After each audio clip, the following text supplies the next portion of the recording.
Last week, the drivers of the Area Series took on the LA Coliseum for the All-Star race. This week, however, it's the last great Coliseum, the world's fastest half-mile, Bristol Motor Speedway in Bristol, Tennessee. Hi, everybody, and welcome to Round 8 of the 2022 Area Cup Series. I'm Kyle Heyer with Hunter Sleppin tonight. Hunter, I'm a little under the weather this evening, so we'll see how this goes, but 200 laps on the docket for the Area Cup Series drivers. This half-mile racetrack, high-banked concrete. It's a recipe for awesome. It's also a recipe for disaster if drivers get it just a little bit wrong. Oh, absolutely, with this massive field we've got here at Bristol Motor Speedway. So oddly enough, the Area Cup Series in their third season, they have yet to run this exact layout of Bristol Motor Speedway. So back in season 2, they ran it covered in dirt. Quite a controversial finish to that race in itself. And drivers just prefer they prefer the concrete version of Bristol rather than the dirt version. So we're gonna base this off of what happened a season ago for the Lodge Box Series, because some of those drivers that participate in that event are going to be in the field tonight, and one of them, have to mention Ryan Hartz. On that note, he led all 195 laps from that Lodge Box Series race, and running with heavy hearts over there in that camp. Yeah, of course, he let us know that his grandfather passed away the other day unexpectedly, just weeks after his grandmother passed away. So, of course, thoughts and prayers with the Hartz family this week. It is a tough one for Ryan. I'm sure racing is not the one thing that's on his mind this evening, but right now second on the practice board as we get into the night, and he has been successful here in the past, Hunter, but we'll see if he can perhaps ease the pain just slightly with a win tonight. Yep, and as mentioned, led all 195 laps from flag to flag this season ago in the Lodge Box Series in this race. And how about Garrett Grant in the 5 car? Haven't talked about him too much throughout this season. Got the third quickest time on the board, and we're looking at 14.5s, so around 14.6s for fast lap time, considering that they've never been at this layout. So look for Garrett Grant to shake some things up. But at the top of the board, obviously, Jake Nichols has been the driver to beat, and Garrett Grant, the driver out of Indiana, a state you're not quite too fond of, Kyle, at the moment. Yeah, of course, every year I was joking. I got sick after heading to the performance racing industry event down in Indianapolis, and every year, just like the tick of a clock, I get sick every time I go down there. I don't think it's necessarily Indiana in particular, but man, it just seems like quite the coincidence every single time I've been there, except maybe when I go to Indianapolis Motor Speedway. I've been okay leaving that place a couple of times, so I guess Speedway, Indiana, fair game. Indianapolis, Indiana, not so much. But Grant's third right now. Jake Nichols at the top of the board in the number 91. He's been at the top of the board lots of times this season. Is already setting out to be a challenge to defeat, just like he was last season, Hunter. How does anybody stop the momentum that 91 team has? Well, the obvious answer is got to be faster than him, but honestly, you have to just play your cards right. I mean, this will be an interesting one and how this goes. There's Travis Beckner, the Area 500 winner, getting involved in a melee down the backstretch. One thing that we're going to have to keep an eye on here, we look at Jordan Martin, the winner of last week's Area All-Star race, and a very fitting paint scheme in that one with Jake Nichols on the hood. Got to pay attention to the drivers and how they're going to run the racetrack. So obviously, the outside line is going to be the line you're wanting to drive in. They might diamond down to the middle or the bottom, but these cars get really loose when they're coming off of corner exit on the bottom. Seen it quite a bit earlier in the practice session just before this current one. If you're side by side and you're on that bottom, it's very loose, and you might see some guys overcorrect a little bit, but the top line is going to be the line you're going to want to be in. I think we might see some lines shifting and moving around a little bit throughout the night as rubber builds in, but the top, with this progressive banking that's been ground down just a little bit, still seems like the dominant place to be. Of course, on the bottom on restarts, you might be able to get something done with some fresh tires, but it will still be a challenge.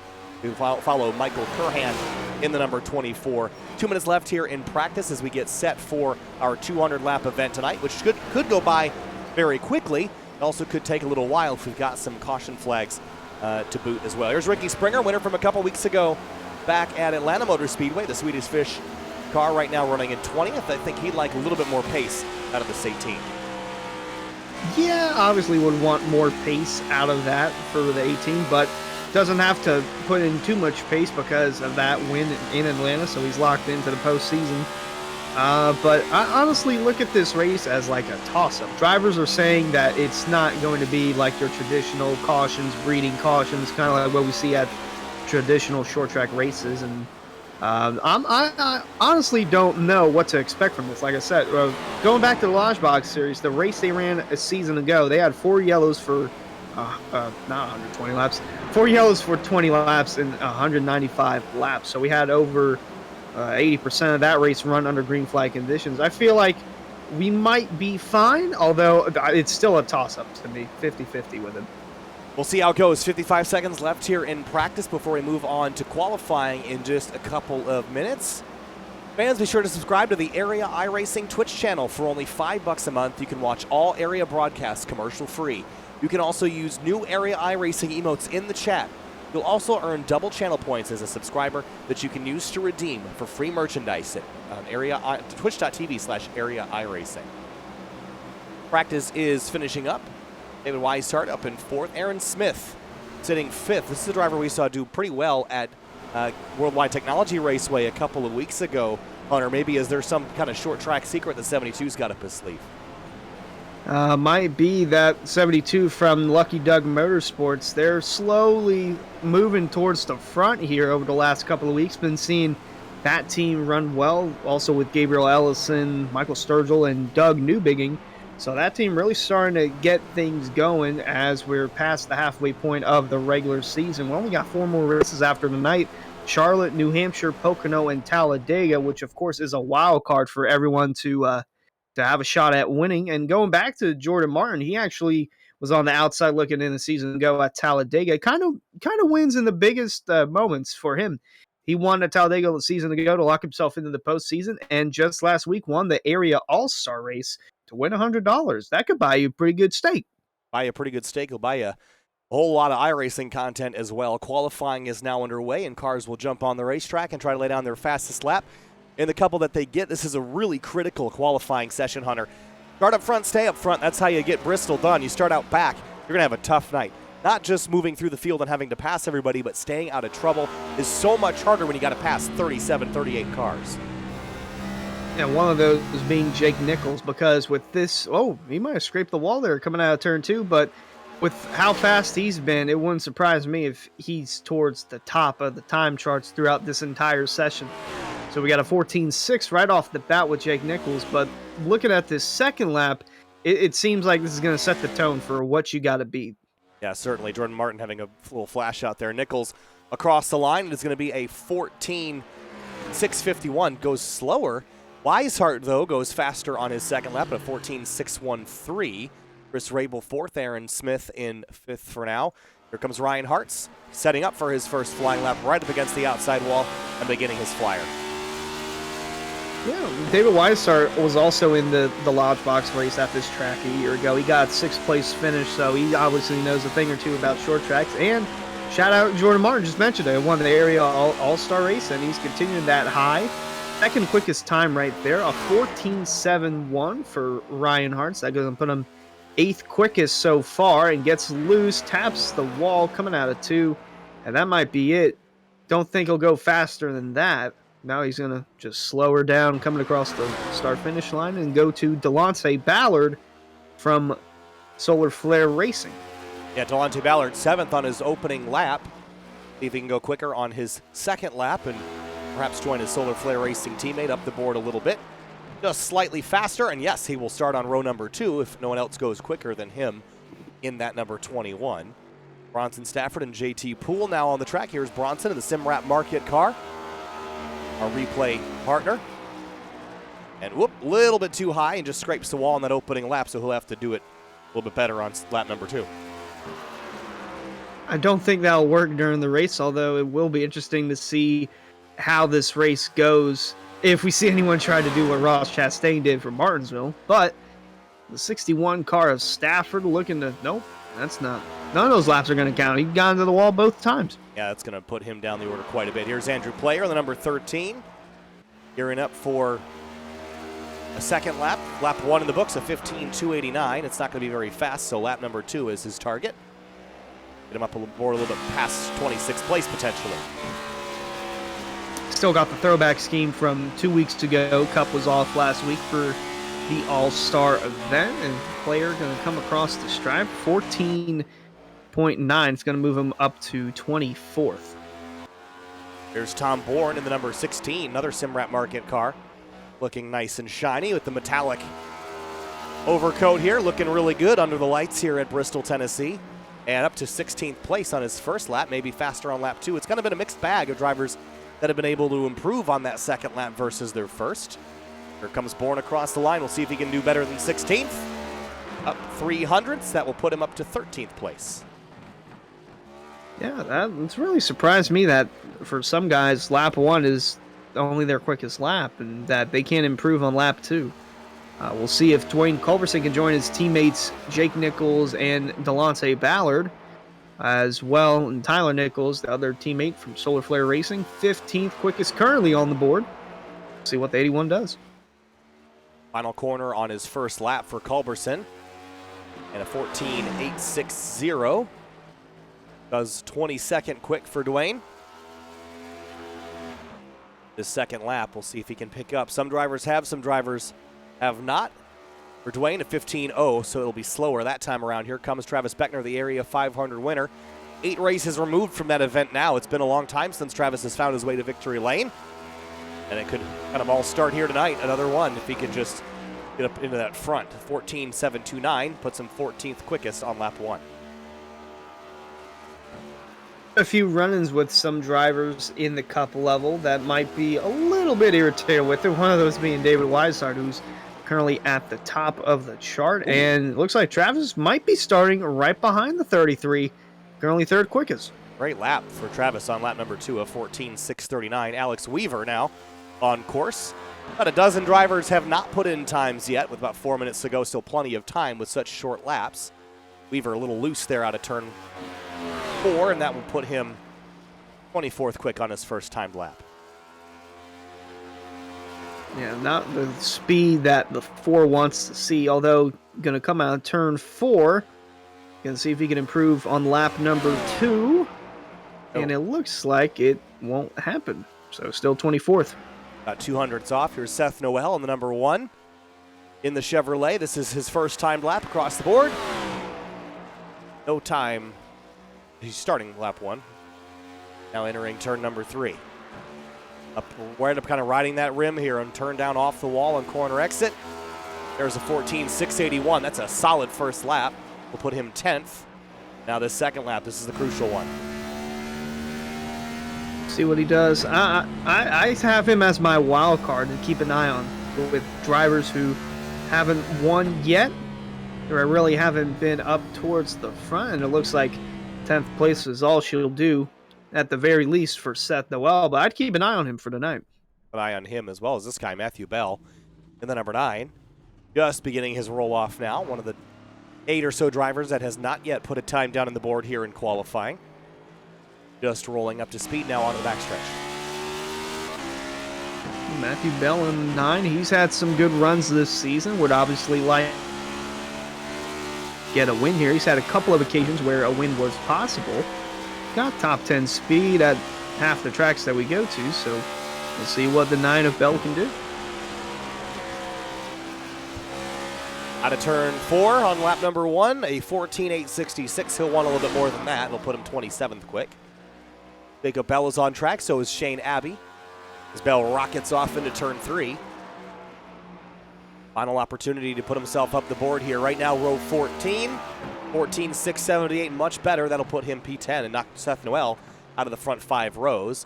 Shane Abbey goes 35th quick. Jacob Bell goes 25th quick. Shane Abbey spinning, smashing, crashing.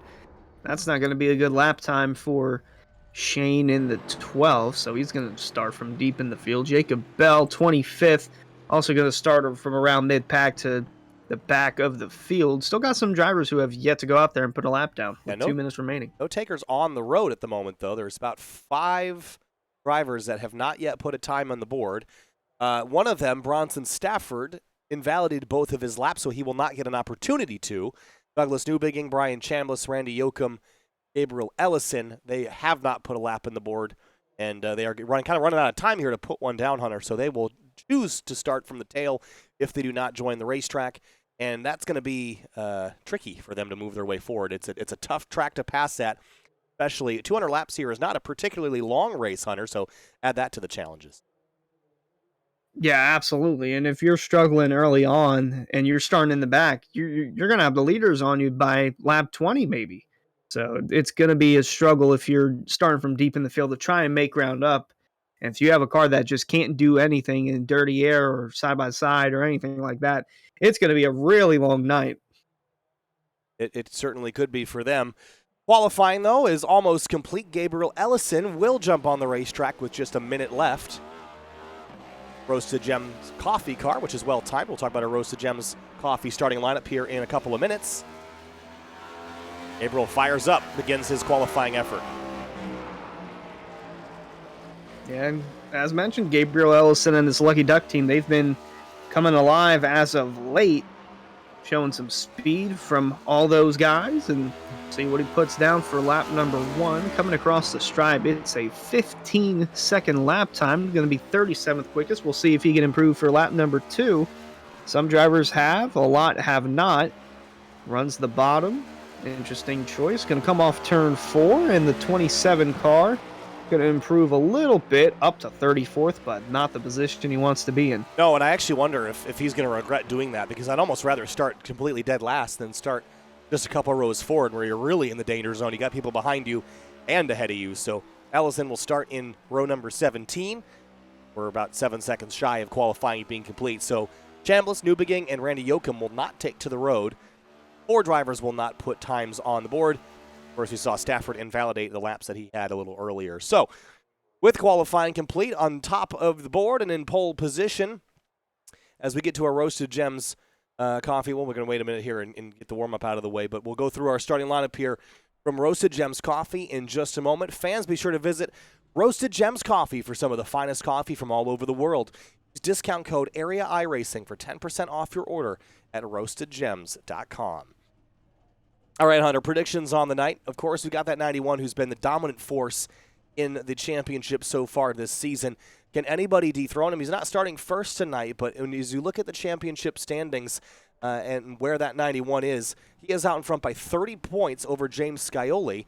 Notably, no Scioli here tonight. I was just about to say, I don't see James Scioli at all. So or Dom that's DeLeo, going to by be. The way. Oh, Dom DeLeo. I thought I saw Dom DeLeo in. He's just really down on the leaderboard. Maybe. Oh, there. Nope. Oh, there he is. Yes, he is here. But no second place championship runner in the standings. That's going to shake things up quite a bit. That's going to allow drivers to possibly have a shot at Jake Nichols. As we're looking here, Scioli finished second in the Bristol race last year with Ryan Hartz in that dominating effort. But that's going to be the driver I'm going to look at. Ryan Hartz for tonight's race. I would keep an eye on Seth Noel with that fast number 1 car that he's been doing. The last few weeks he's been really strong, and I will pay attention to those 2 guys. Here's your Roasted Gems coffee starting grid, Hunter. You and I roll through this. Row number 1, it's going to be David Weishart in the 33. Jordan Martin rolls off alongside in second. Then row 2, Travis Beckner going to roll off P3, and P4 is the man to beat, Jake Nichols. In row number 3, starting 5th, it's Delonte Ballard in the number 21. Tommy Ryan rolls off 6th in the number 99. Chris Rabel going to start 7th in the 29 car, and starting 8th is Garrett Green in the 5. Starting 9th, it's going to be Brandon Bowie in the number 23, alongside Matt Bell in the number 9 car in 10th place. In row 6, Seth Noel going to roll off 11th, and Aaron Smith rolling off 12th. 13th place, row 7, is Rafe Slate's number 8.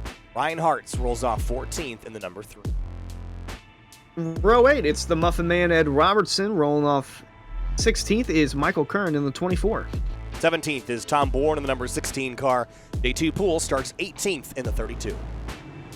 Tyler Nichols starts 19th, and Alan Balancino 20th in row 10. 21st place is Ricky Springer in the number 18. Jonathan Cogswell starts 22nd in the number 26 car. 23rd is Michael Sturgill in the 17 car, and in the 09, starting 24th, Bryce Senesac. Jacob Bell starts in 25th place in the number 77, and Greg Mitchell starts 26th in the number 2.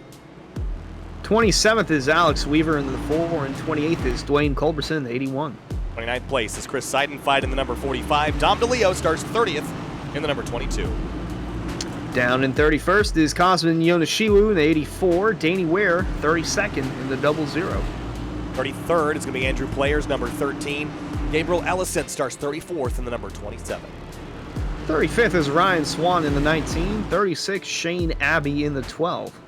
37th is Mark Patterson alongside Jeff Ryan in 38th. Here's Douglas Newbegin, Brian Chambliss, Randy Yoakum, and Bronson Stafford bringing up the rest of your 42-car starting lineup. The race is 200 laps long.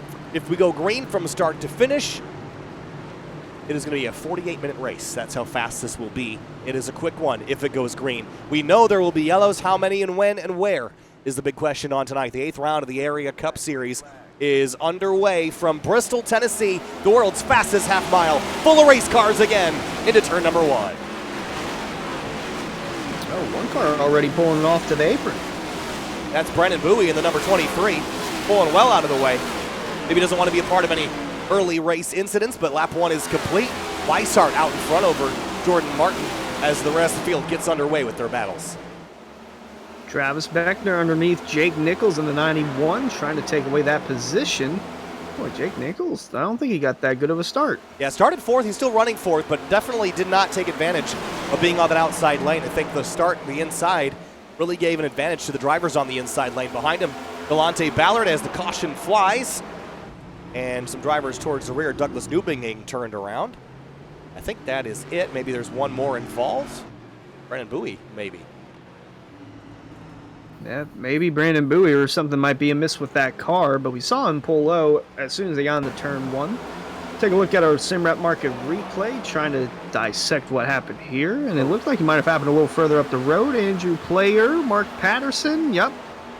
And then down in, that's Ryan Swan, I believe in the 19, nowhere to go. Mark Patterson kind of, I think, is catalyst to all this here somehow. The 37 and 13, and then the 51 kind of slid off the wall there, and that's what kind of triggered the accident. So early caution here, slowing things down way towards the back of the field, but maybe Bowie, again, strange for him to drop all the way to the tail, especially when you had not a bad starting spot to begin with. I'm not quite sure I get that, but maybe there's something wrong that we can't see. Yeah, I'm still confused as to why he did that. Nonetheless, though, caution out early at Bristol, and actually looking back at the replay, Ryan Swan got loose on the bottom and pulled already to the apron of the racetrack, and then just got sideswiped.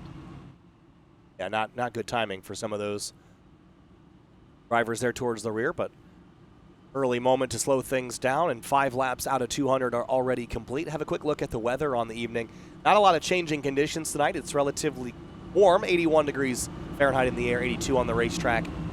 About 65% humidity, but this weather will not change a lot over the course of the evening. What we could expect to see is some of the lines shifting and changing throughout the evening with rubber being laid down, but I'd expect that top to be the place to be most of the night. 100%. That's going to be the place that all the drivers are going to want to be at. And as for the incident, we're looking, and they're saying it's a racing incident, so no EOL will be given out.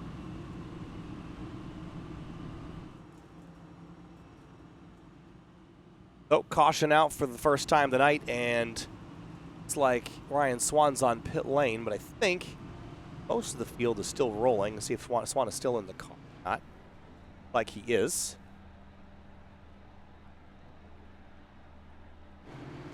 So it looks like we don't have any retirements out of this group.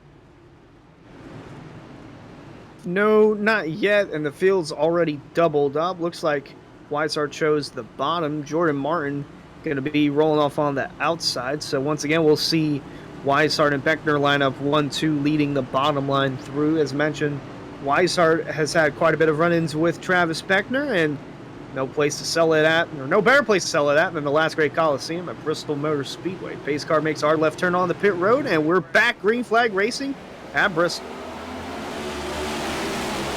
Back underway. Good clean restart, but Weishart fires out, leaves Martin in the dust. Beckner on the inside, and here comes Garrett Grant to the inside, and Tommy Ryan, who has to sail up the racetrack to avoid contact and loses the spot there. Very interesting move from Grant to go 3 wide down on the bottom heading into turn 3. Looking a little further back, Balancino and Ricky Springer are door-to-door with Chaos in front of them and behind him. There's the 26 of Jonathan Cogswell. Looks like he's moving up through the field. Trouble, we got one. Thought we had one turned around for a moment. Jacob Bell potentially on the apron. Slow and dropping out of the mix, but we stay green. Yeah, it looks like he's dropping out because he's blinking out, so that might be a blessing in disguise there for the field. Is that the 4 of Weaver? No, that's the 41 of Tyler Nichols. Yeah. Had that weird slide spin thing on the front stretch. Nonetheless, we're still going for the time being. We're looking a little further up the road. There's the 3 of Ryan Hart sitting in that 10th spot, but just in front of him, Seth Noel and Tommy Ryan going at it for the 8th spot. Yeah, Ryan's going the wrong direction. Noel is going the right one to the outside now. This is kind of the reverse Martinsville effect, where you kind of get trapped on the bottom and you want to get up to the high side. It's a challenging one here because you can't just bump and run somebody out of the outside lane. They'll end up in the wall. You won't be able to get around them. So kind of a tricky proposition to get to that upper groove. You just have to find a hole and slot into it.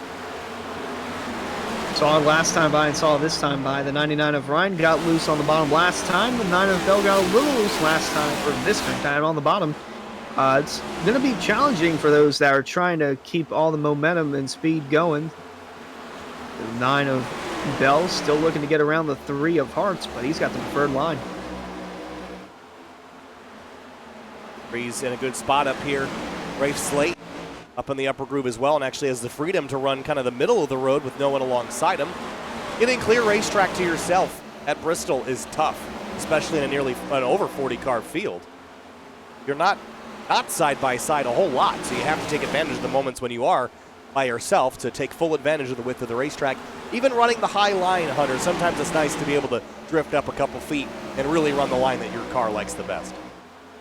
Absolutely. Some might try to run the Larson line and all the way up against the wall, but that can only work for maybe a lap or so, depending on how you go about it. This is the 18 of Springer. Looks like he's found a line. Gonna ride on board, though, with JT Poole on the bottom and see just how loose it is when you're side by side. Really big slide there for Poole, but now he's going to jump up to the upper groove. He's got Alan Balancino and Jonathan Cogswell behind him, but he's not taking advantage of that upper groove just yet. I think he thinks Curran in the 24 might be slow, and with that, it could hold up Springer and leave a pick opportunity for Poole to drive by in the bottom, and now Rabel's slow, and he'll jump up to the upper groove. It's all about lane management, and sometimes this can oddly feel like a plate track, Hunter, where you're kind of searching and seeing which lane is going where, depending on what driver's in what lane. I was just about to say, it's like the opposite of Martinsville. Martinsville, everyone wants to be on the bottom, and those that are on the outside are trying to get back in line. It seems like with Bristol, you want to be on the outside line. If you're on the bottom, you're the odd man out.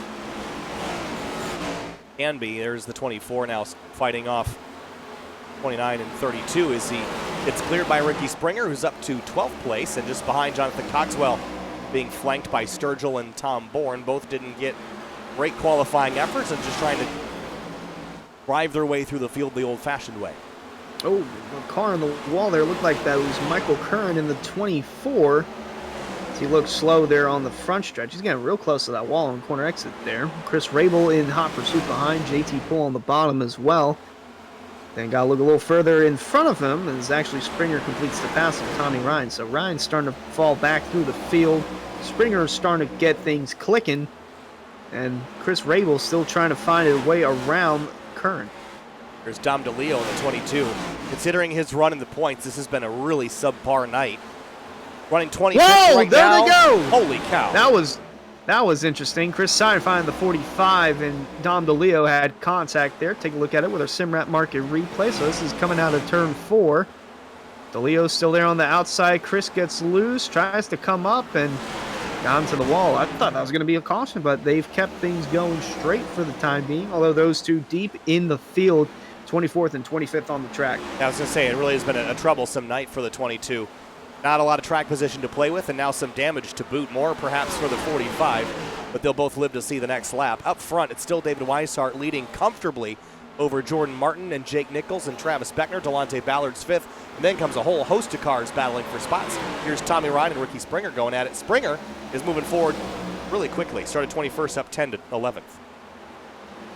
And he's brought Chris Rabel with him. He's just carrying that momentum on the outside. And now Rabel's going to find his way around the 99 of Ryan. So Tommy Ryan still falling back. Has yet to find grip underneath that 99 car. And he was the winner at Atlanta for the Truck Series. Yes. Believe me.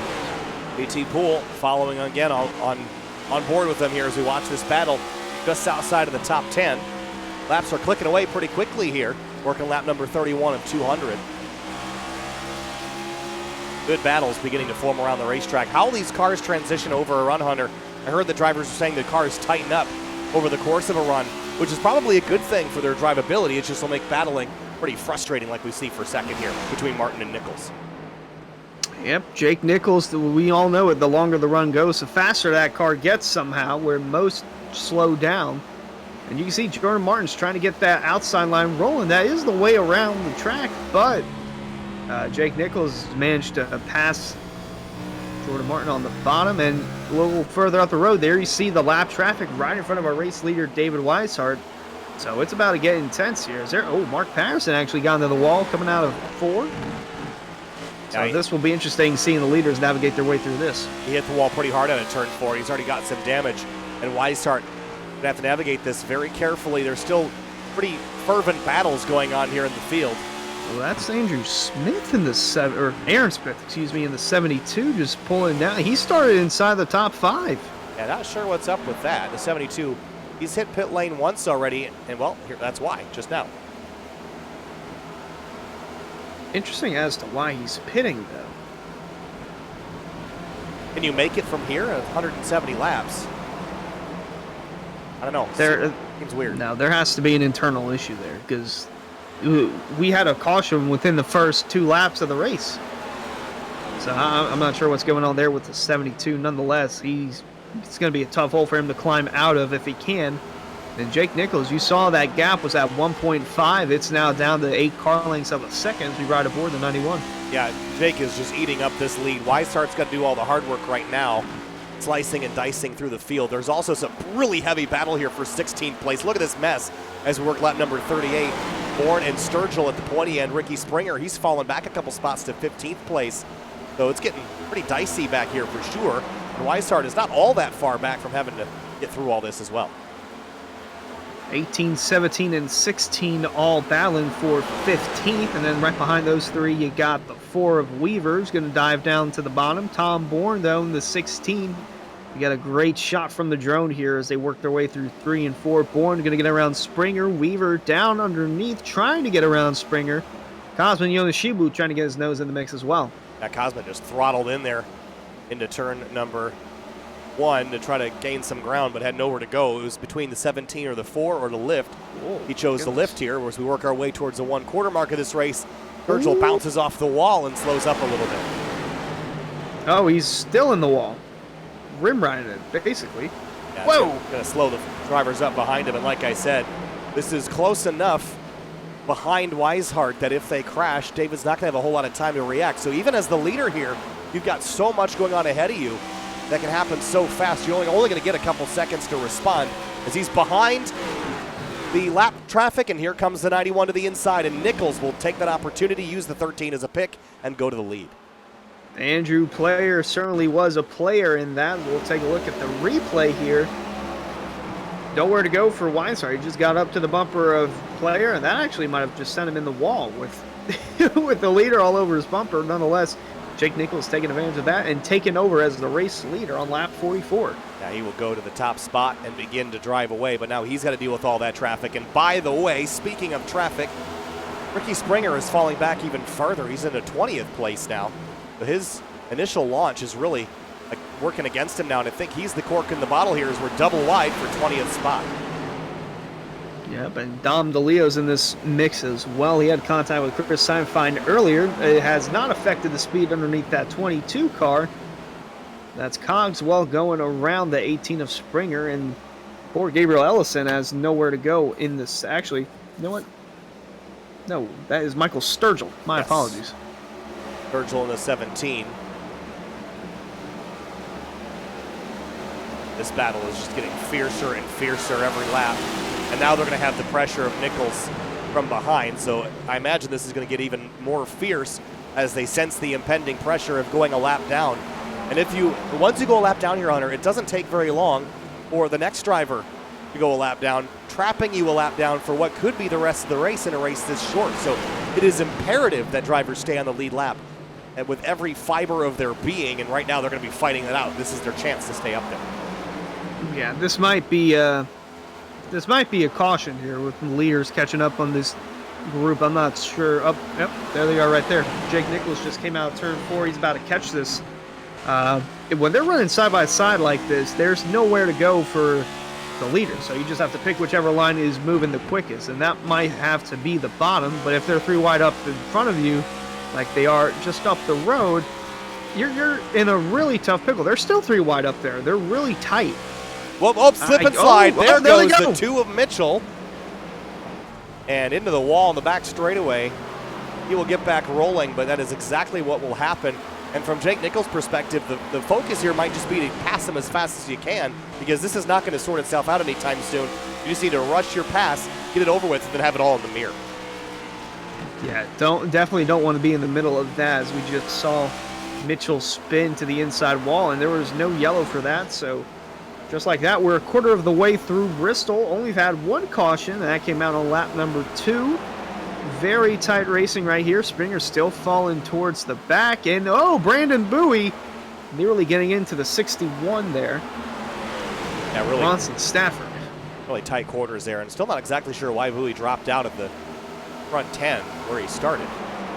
But he has since moved his way back up into 27th and has a lot of work left to do. And he could go a lap down here. But Nichols is trapped. Doesn't really have anywhere to go for at least the time being.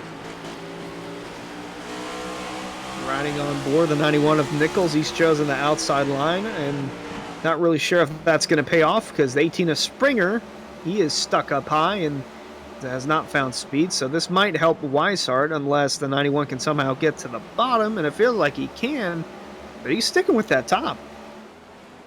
Yeah, Weishart's trapped behind the 41. He's in a solar flare sandwich, because there's the 81 of Culberson right underneath him, so he can't even go low. Yeah, I'm not sure he'd be able to go anywhere anyway. He's just trapped. Laps are taken away pretty quickly here tonight at Bristol, and Jake Nichols is just completely stuck behind lap traffic. Now Weishart gets some clear road to the left. The 00 Danny Ware, that's in front of Jake Nichols, and now Weishart's caught up with Ricky Springer. It'll be interesting to see how he gets around this with the 25 card down low. Ricky Springer has burned off tires as much as you can burn off tires. He was running up in, 15th place? He's fallen all the way down to 32nd place now, as finally Nichols will clear the vast majority of this traffic and set his sights forward. But Springer really nursing some beaten up tires at this stage of the race. Here's a little battle for 8th. Tommy Ryan to the inside. There's the 19 of Swan we saw have issues earlier. The 9 of Matt Bell and 3 of Ryan Hartz. 8th, 9th, and 10th battling for position here at lap number 60. Yeah, Ryan Hartz has really not been able to move. So we're looking around here with the 99 of Tommy Ryan. And another driver that I said to keep an eye on was the 1 of Seth Noel. He is closing in on David Weishart for the 2nd spot. He's really had to move up, and there is the 1 of Noel. The 5 of Garrett Grant is there as well. And 28 of Travis Beckner also in the mix. So we're going to have a really interesting battle here within our top 5 as the laps continue to wind down. Yeah, it's getting hard to follow as everyone has got lap traffic intermixed here at this stage of the race. Fans, be sure to check out simratmarket.com for custom iRacing paint scheme templates that are simple to use and help you stay more focused on the racetrack. Got a Simrat Market replay we've gone to a couple of times tonight, hopefully not too many more times. We've had a lot of good green flag racing so far. Watch the 45 of Seidenfeiden. It's down the order, 13 laps down after fixing some damage. And good battles on the track. How about this one? Curhan and Ballacino. This is for 15th place. Right behind, that's Tom Bourne just up the road in number 16. Indeed, that is Tom Bourne. Gray, almost want to say like aluminum, because it seems so reflective. Really nice looking paint scheme there. Simrat Market number 16, by the way. Yeah. And it looks like Aaron Smith has disconnected. He's out. Jacob Bell also out. Oh, Sturgill is race. also out as well. So he was running up in the top 20, but has called it a night. Yeah, Sturgill was up near the wall, couldn't get out of it, so obviously issues there with the 17. There's an affiliate for that, Jonathan Cogswell, in the 26 car. Look at the 61. Middle 3 wide with Cogswell and the leader, Jake Nichols, who's going to run him up the racetrack a little bit and help use the 26, but the 61's going to split the difference. That's not good. Knock into the side of the 26, and he was battling for every inch he could get, but not over yet. Nichols can't clear him on the bottom, has to give this up for at least the time being. Incredibly dangerous for Nichols to be in the middle of this, but he has no choice. Yeah, I'm not sure how Jake Nichols didn't get caught up in a wreck right there with the way Stafford and Cogswell were racing with each other, and somehow Jake Nichols finds a way. When there's a will, there's a way. That's just the way it goes with Jake Nichols. Here's the 5 of Garrett Grant, looking to the inside of David Weishart, who's lost the second position to Seth Noel. So Seth Noel is on the charge. Weishart starting to fade just a little bit. Got the 5 of Grant in there, and yeah, you got best buds right there. You got Weishart, Grant, Chris Seinfein in the mix as well, though he's multiple laps down. And then there's Travis Beckner, who's starting to knock on the door as well, just biding his time in the number 28, but a solid 5th place run for Beckner as the 41 car of Tyler Nichols, the lap car, trying to get around him. And in the middle of all this, Jordan Martin's falling outside the top 5, so his car is slowly starting to fade as well. Yeah, there's Martin running 6th right now. Beckner having a really solid night, up in 5th place. He's fallen a few spots from where he started, but just to have a good solid run inside the top 5 at a place like Bristol will be a great way to continue his season that already started with a win at Daytona. Goes around the outside of Danny Ware in the 00, but battle for second is getting more intense before it doesn't. Garrett Grant and Weishart still have that position to sort out. Yeah, they're all running that top. Beckner trying to get on the outside, but he's got the lap car of Chris Seinfein to deal with.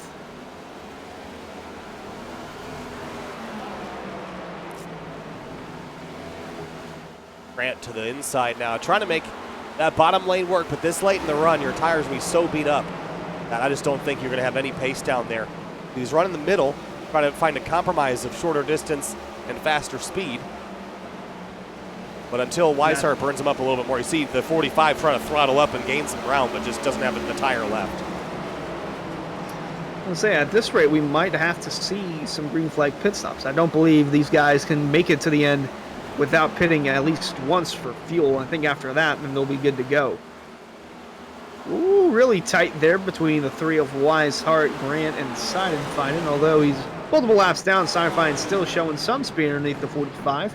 Tommy Ryan in the 99 trying to gain some ground, and he's got a run to the outside of Jordan Martin there. Battle for 6th aboard the 99. Greg Mitchell in the 2 right behind. Didn't have a caution after his incident down the backstretch. Yeah, he's a lap down, that 2 car is, but here's Tommy Ryan moving his way past Jordan Martin. Now Tommy dropped back initially. He's just gotten past or back to where he started, but he's got good forward momentum now. Neither of these cars ahead of him are for position. The next cars that are, Travis Beckner, the orange and white, top left of the screen, that's who he's chasing. They're locked in a battle with a ton of lap traffic at this stage. 22 cars on the lead lap. Everybody else is a lap down or more. I think he's got, is that Rafe Slate to the outside of Danny Ware? That is orange. It's the number 8 on it, but it's not Rafe Slate. I think it's Randy Yoakum. Yes, it is. The new name to the area series, as far as I know. Well, welcome, Randy. Running 30th at Bristol, trying to find a handle underneath that machine. Got Greg Mitchell right underneath of him as well, but this is for in the meantime, Jake Nichols. Oh, this is for position. Yes, these 2 are a lap down, but they're lap down together. And Danny Ware, just up ahead, is also a driver that is battling for their spots. It's the battle within the battle, which is what David Weishart's trying to do, trying to get back up and contend with Jake Nichols, but that 91 car is solid.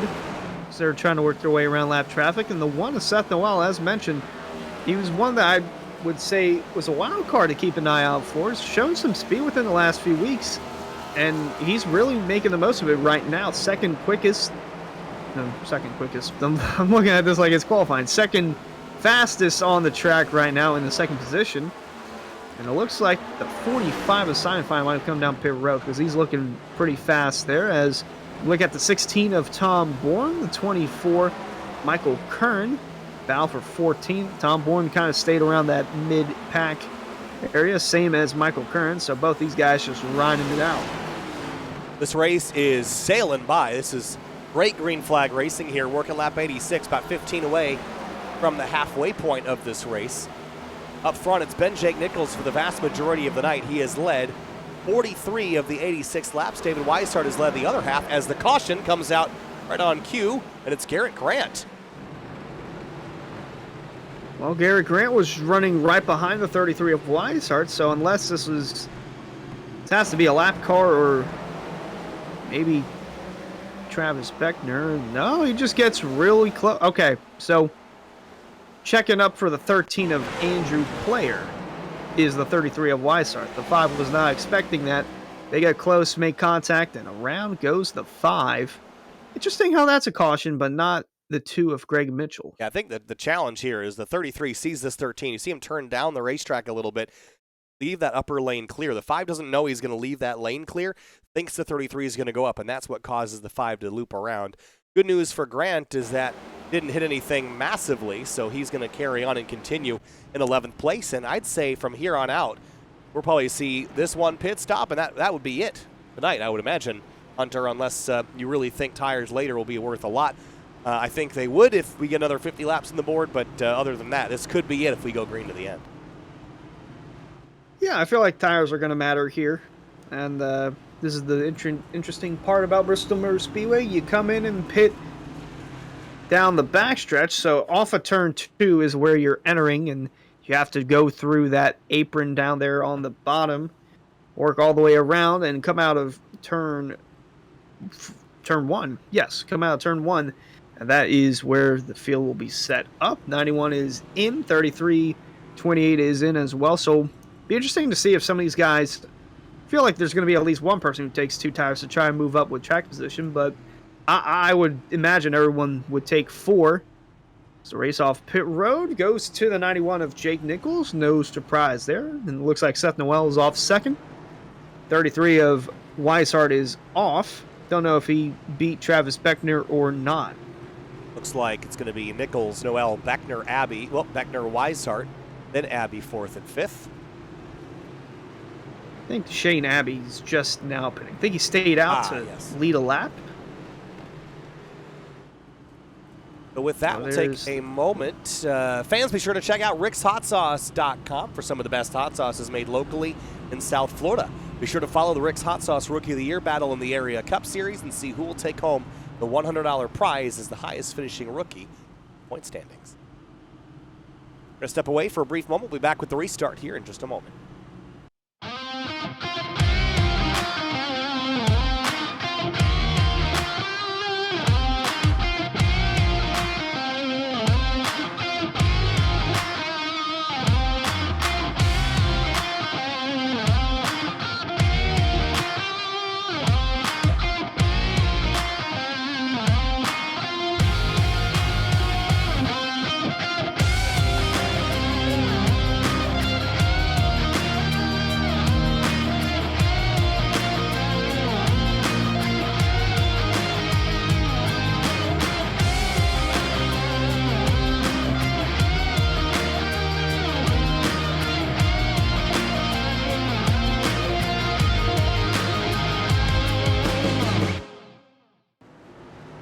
Back live from Bristol Motor Speedway, the Area Cup Series round number 8. Jake Nichols in command.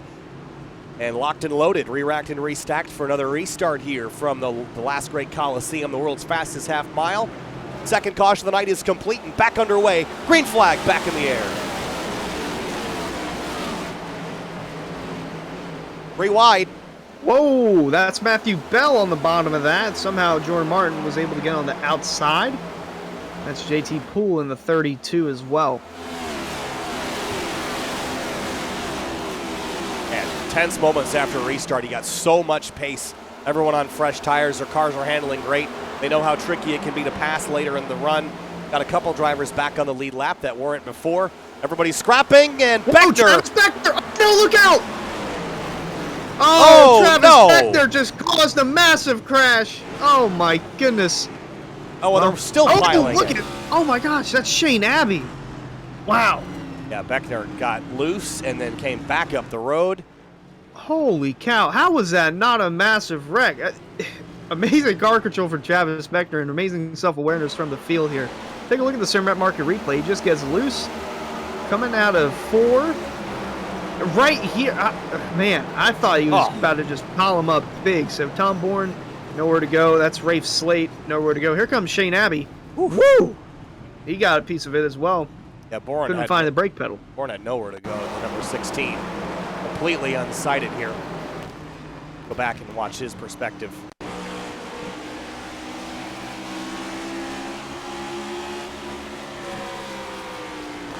Oh, that will likely be the end of the night for Tom. That is significant damage to the left front, but man, oh man, I can't believe that. That should have been more cars than what we saw. I'd agree. I mean, that looked like it was going to be a that. 10, 12 car wreck, and we only really damaged 3, so that was pretty impressive. Best case scenario for the worst case incident beginning there, for sure. Tyler Nichols will get a free pass in the 41, so he'll take advantage of that. And he's got fresh tires, so set. All right, so we're nearing the halfway point. We went, what, we go 50 or 60 laps without a yellow. We got 2 within a couple of laps.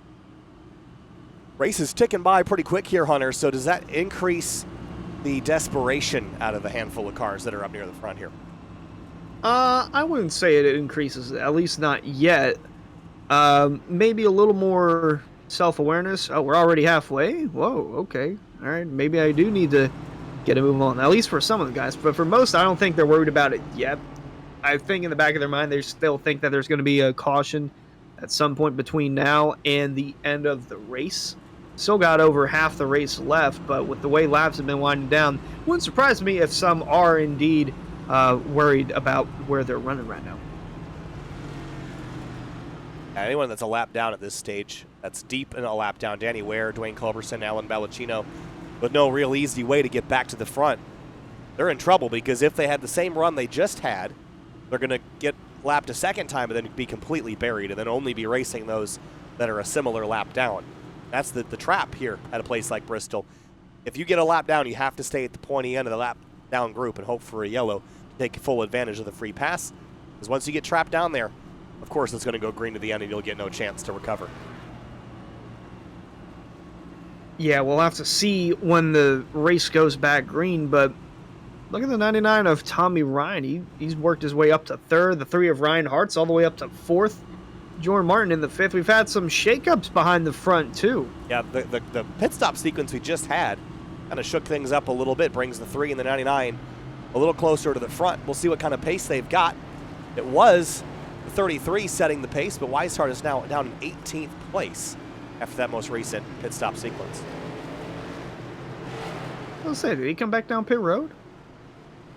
Not sure exactly what happened. Could have been a penalty as well on the previous stop, but either way, he ends up down the order. Has some work to do. Other than that, it's been mostly Jake Nichols leading the way. No surprises there based on his season so far, but everyone's trying to dethrone him and keep him from basically clearing out the season wins column like he did last year. Pace car's off, working lap 100. Next time around is halfway, and we're back underway from Bristol.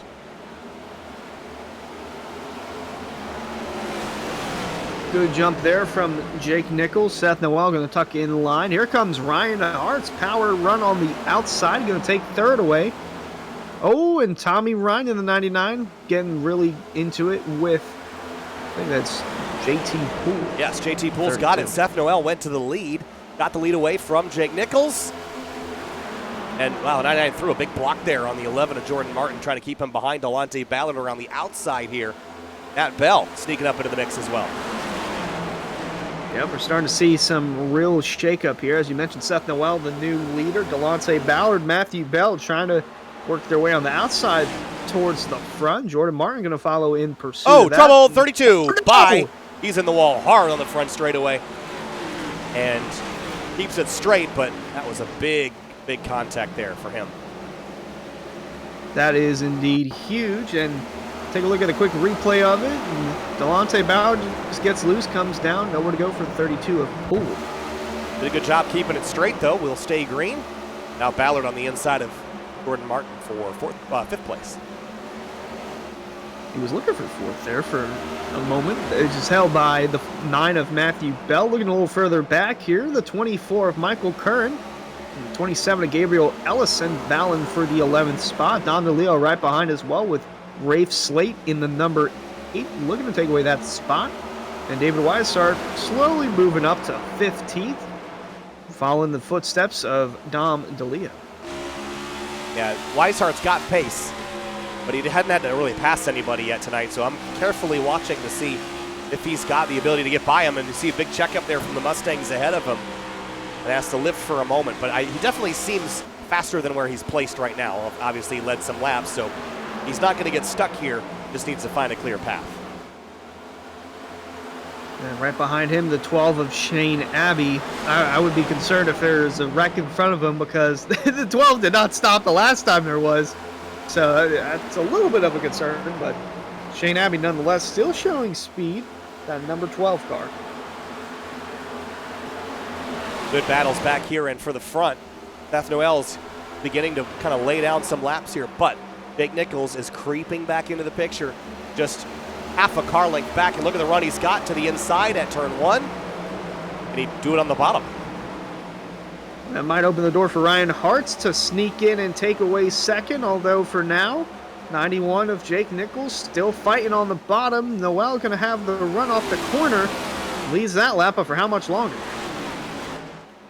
Oh, Hartz takes the spot around the outside, goes to second place. Puts Nichols back a spot. Was the hunter, is the hunted, and loses the spot now. Look at Matthew Bell as the caution is out, and this time is the 33 involved. Weishart's in it, and there's a car upside down, and it's Bryce Senesac. Holy cow. Oh, no, not Bryce. Oh, and he gets driven underneath. That's the 25 car, just driving underneath of him. Trying to turn him back over. Him back over. I think they were trying to help him out. It worked. Let's see what happened. Well, he tries to shoot the gap here between the 22 and 23. Coxwell wasn't able to miss this one. And then the 2. Mitchell has already spun out towards the bottom. Now, how does Bryce Senesac flip over? Like this. Watch this. He's going to come into the shot here. And see the 32 dive to the inside, locks up the tires, can't steer. The 2 comes up the racetrack and gets squeezed between the wall and turns him up on his lid.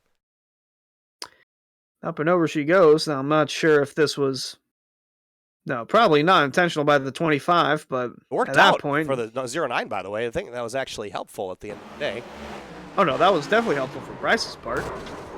Mitchell getting ping-ponged around, and then... Hello.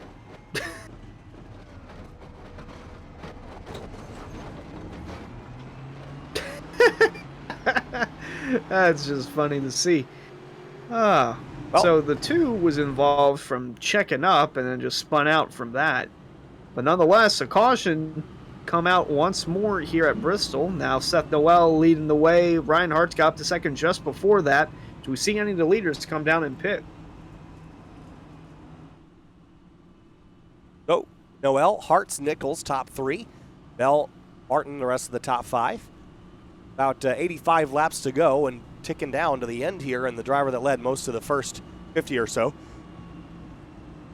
is down the order significantly with some big-time crash damage after being involved with that most recent collision with the 2 and the 09. Bless you. I don't know if they heard that, but I was able to. Again, for those that have just joined, I am severely under the weather. So this is going to set up another restart here. Now, will it be another breeding caution sort of deal, or are we going to get a green flag run to the finish? Got about 85 laps left currently. Might be a little less when they go back green. But I'd keep an eye on Seth Noel. The 2 guys I said to keep an eye on are running 1-2, so that is not a surprise to me. What is a surprise to me, though, is Cosmin Yoneshiwu. He's driven up inside the top 10. So solid. I don't think he got a good qualifying effort in either. but he's inside the top 10 now and is making the most of his run. I realized when I was after my sneeze, I explained that I had muted myself on the output, but then I had muted myself in Discord, so you didn't hear that. For those that just joined, I am severely under the weather and just trying to make it through tonight. And if I sneeze or have a cough, it's easier to hit my button on my stream deck than it is to get the mouse over to Discord. So usually doesn't go out on the output, but Hunter has to deal with it tonight. So we're getting through it. We're 85 laps to go, and the guys have been easy on me tonight, getting us through this race. 20 minutes left if we can get to the end. Whew. So we will see this restart here. Seth Noel choosing the bottom. Reinhardt's on the outside, but he's got Jake Nichols all over him, and that is the guy week in, week out you have to keep an eye on. And if you beat Jake Nichols, you've done something pretty good. Pace car is in, green flag back out, racing underway once more from Bristol Motor Speedway. Good launch by Seth Noel. Leaves Jake Nichols in the dust. Ryan Hartz was able to take second on the outside. He's going to do it again into turn 3. Matt Bell sees the opportunity as well to get to the outside of the 91. Pulls alongside him. As mentioned, it's the opposite of Martinsville. You don't want to be on the bottom, you want to be on the top. And Jake Nichols trying to get back on the outside, looking a little further back. Michael Kern in the 24 to the outside of Garrett Grant for the 10th position. You look at the rest of the field working their way down the front stretch, and there is the 3 of Hearts under fire now from Matthew Bell. So Matthew Bell up to second. Maybe he'll have a shot at trying to take the lead away from Seth Noel. He's just keeping that car on the outside, and it's continuing to pay off. He's got really good pace right now, and Noel's going to have to see this coming. Now he goes to the high side where Bell was making up most of his time, but he drops to the inside lane. And again, he goes to the inside. This is where he's going to lose this lead. Bell's going to throttle back up. Couldn't quite get the nose in there, but going to get there. He got lucky that time. I don't know how many more times he can get away with it, but the 9 of Bell is closing on that outside. The 1 of Noel continuing to work his way on the bottom, but I still don't think that's the safest bet. I'd rather be on the outside. Riding aboard the 9 of Matthew Bell.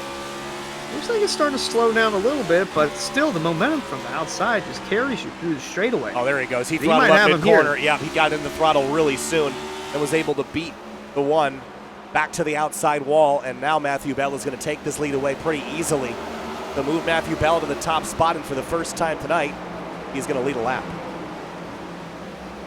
It will be interesting to see how they navigate through lap traffic if and when they do on this run. As we motion a little further towards the back, Eric Grant has fallen outside the top 10. Running in the 12th spot, got Gabriel Ellison and Rafe Slate closing in, but they're in a battle of their own with JT Poole. Yeah, Poole's had an up and down night. He's had some pace, but also been involved in some incidents and gotten some damage, but not holding him back. Look at him cross over the 27 onto the front straightaway here, looking for 14th place. Boy, this is a tight pickle to be in if you're Garrett Grant. Oh, really tight. It almost was 3 wide there. Poole trying to look around the 5 of Grant. Almost made it 3 wide there. Hunter, I got to ask you a question. I'd like you to define to me a tight pickle. As caution comes out. Oh, that's a big stack back up. There. Oh, that is a tight pickle indeed. Oh, the yellow is out. They're coming out turn 2. The pace car is flying. We'll take a look at a replay here just to determine what happened, as Bryce Sanasak has been a part of this once more, and oddly enough, his car color is the color of a pickle. Yeah, I was going to try to find where that 00 area is on the timing screen. See what happened to this one. It was well behind this, I think. It was already established. 70 car, I think, was kind of in the middle of all this. Let's go back a little further and see what happened. Contact maybe from the 16. Right here, turn 1. Oh, man. Oh, massive autocorrect. And another car upside down at Bristol. Not wrecking a lot, but we're wrecking them good tonight, that's for sure. In the middle of the corner, too. Wow. Oh, my goodness. Boy, not a fun night for any of those guys. Oh, 33's in the middle of it again. His night went from bad to worse. So with 18 minutes to go, if we go green to the end, the caution's beginning to stack up here, and more cars are a lap down now. 22 left on the lead lap. Bell, Noel, Hartz, Nichols, and Martin are your top 5, and some drivers taking some pit stops a little bit deeper in the field there. Starting with Brandon Bowie in the 23. I think it's kind of hit or miss here. The 29's on pit lane, the 8, but some are out, some are in. You know, oddly enough, we didn't get a poll question in for tonight.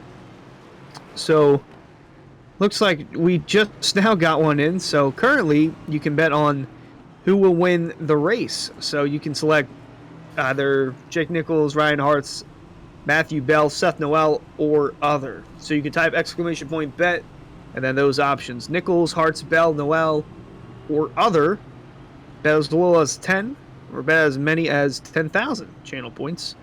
It's only got maybe another 2 minutes remaining, so if you want to get your bets in, get them in now. As the field paces under caution, under 70 laps to go. This one's far from over. I'd say so. 70 laps left, and let's get this in before we get back underway. Fans, be sure to check out areiiracing.shop for merchandise to represent your favorite driver. Shop from our selection of t-shirts, sweatshirts, hoodies, stickers, and more at areiiracing.shop. All right, well, my throat is feeling better. My nose is stuffing up, so I'm going to starting more nasally now as we get towards the end of this thing. Almost there, almost through the night. I'm about ready to hit sack again. But 70, make that 68 laps to go next time around at the restart. Matt Bell, Seth Noel are on the front row. Bell on the bottom, Noel on the outside. And no driver that has led more than 40 laps is currently leading. It's some new guys, the 1 and the 9, that have been trading it back and forth, and Ryan Hartz right there in the mix as well. Got the sticker with his grandfather on it, of course, racing with a heavy heart tonight after both of his grandparents passing away within a couple of weeks. And just 2 spots shy of coming home with a victory if he can get there in 68 laps. Green flag back in the air at Bristol. Good jump there for the 9. Very good restart for Hartz. Not a good one for Seth Noel. Jordan Martin once again finding himself in the mix inside the top 5. Cosmin Yoneshiwu trying to get around Jake Nichols to get inside that top 5 as well. But the caution's backed out already. Got the 37 of Jeff Ryan. Spun around the wrong way in turn 3. Jeff Ryan turned around backwards. Let's see what happened here. Oh, just came up the racetrack there. Just wasn't listening to the spotter, and around he went. And Greg Mitchell's had a tough night in that number 2, so he's just finishing the job there. Take a look coming out of 2. Yeah, that's just that's a spotter issue there. You know, he was definitely alongside, but. With that, we just had a race in yellow, so we're going to go back under break for just a minute. We'll be returning with the restart here in just a moment.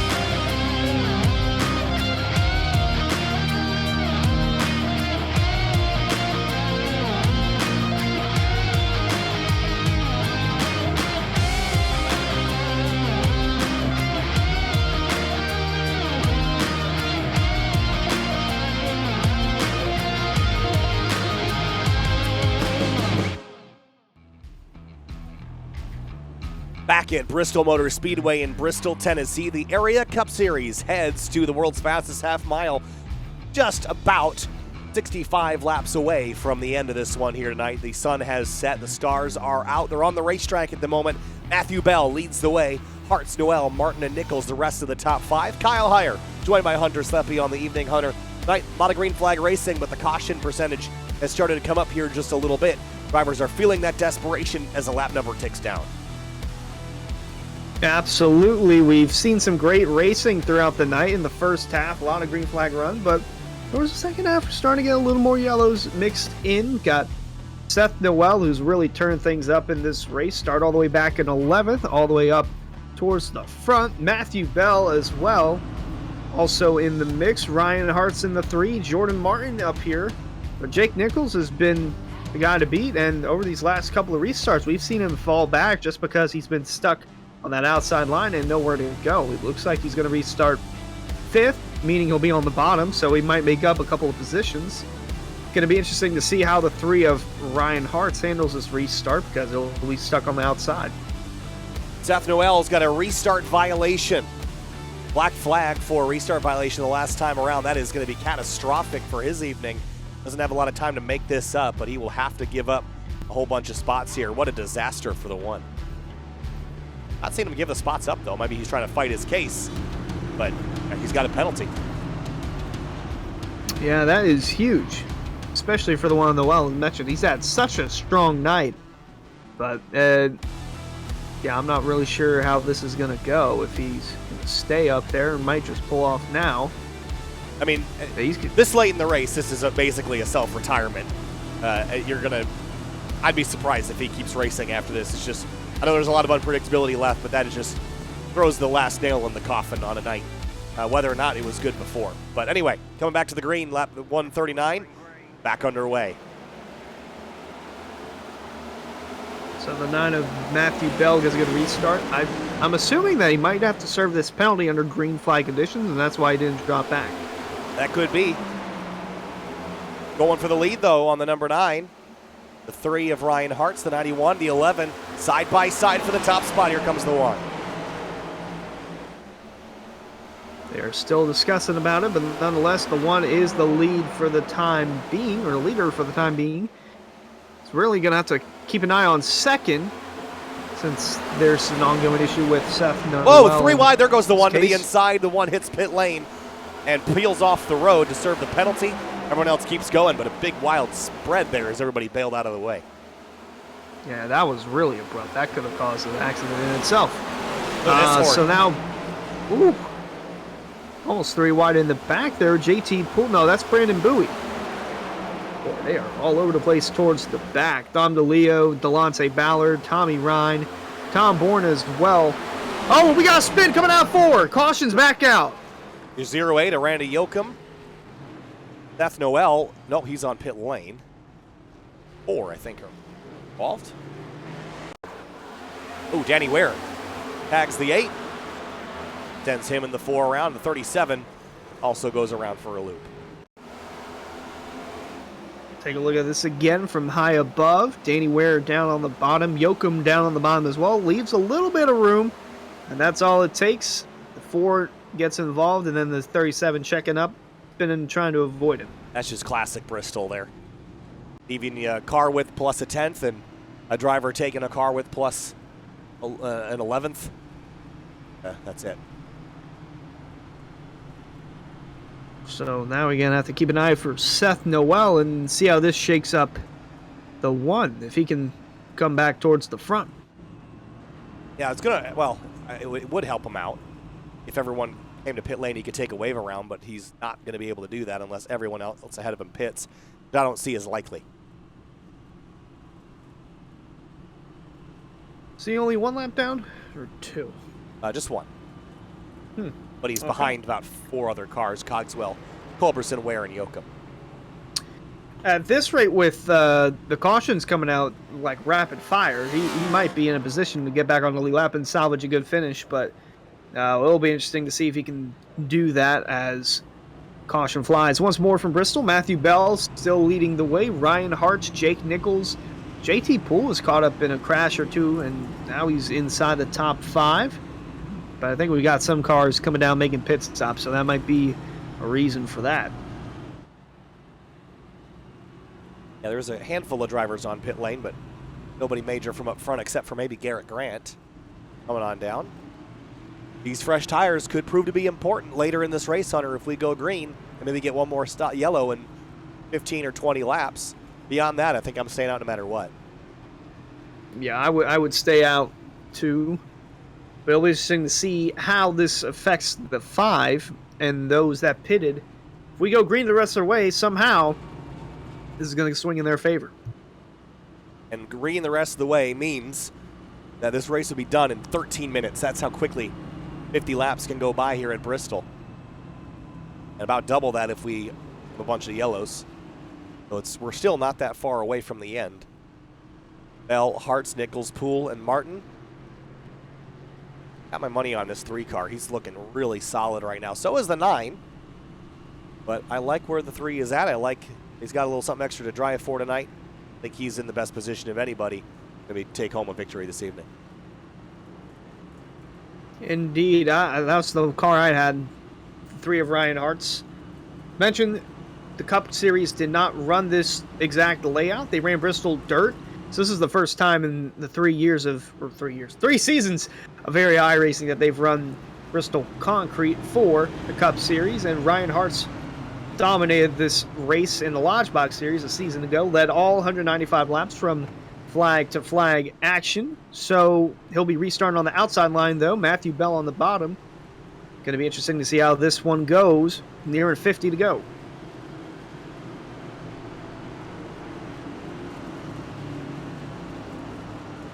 All right, wrapping things up here from Bristol. Just over 50 to go. Matt Bell, Hartz, Nichols, Poole. Throwing back all the way back to the Hardline Racing Series. Bell and Hartz. This is a throwback several years ago. Dueling again here at Bristol. 32 drops to the inside on the restart and back underway. Not sure if that was the play for JT Poole. Jake Nichols, though, up to second. Jordan Martin, Cosmin Yonishiwu battling for the top 5 spot. Poole giving it his all on the bottom. The 3 of Hartz, though, continue to manage the 3rd spot. Jake Nichols looking low for the lead. Nichols senses the opportunity here. Use up some tire now, get the job done, and then go into saving mode. Door to door with the 9, but on the bottom, going to be wrenching those tires to try to hold this spot. It's been a good fight with him. If there's anyone that can do it on the bottom, it is that 91 of Jake Nichols. Matthew Bell having to fight a little more on the outside. Nichols down low. He can clear him coming out of turn 4. He'll do just that barely. Jake Nichols back in the lead. Look at Dom DeLeo in the background. It's up to 6th place. Delonte Ballard, middle 3 wide and spinning as the 16 aboard. Michael Kern as well. That's going to bring out the caution again. Just a 1-car accident there. But it started as a whole bunch of cars on top of each other. Here's a look at it. Just pushes up into the 8, spins down into the 24. 16 did a decent job hanging on to his car, but spins out Michael Curran, and he will drop down to 23rd place. Well, this is going to help the 1 of Noel with all these cautions. Again, back on the lead lap. Not sure if he'll be in a good finish, but with the way this one's going, it might. He might still salvage maybe a top 10 out of this. Well, chance. At this rate, yes.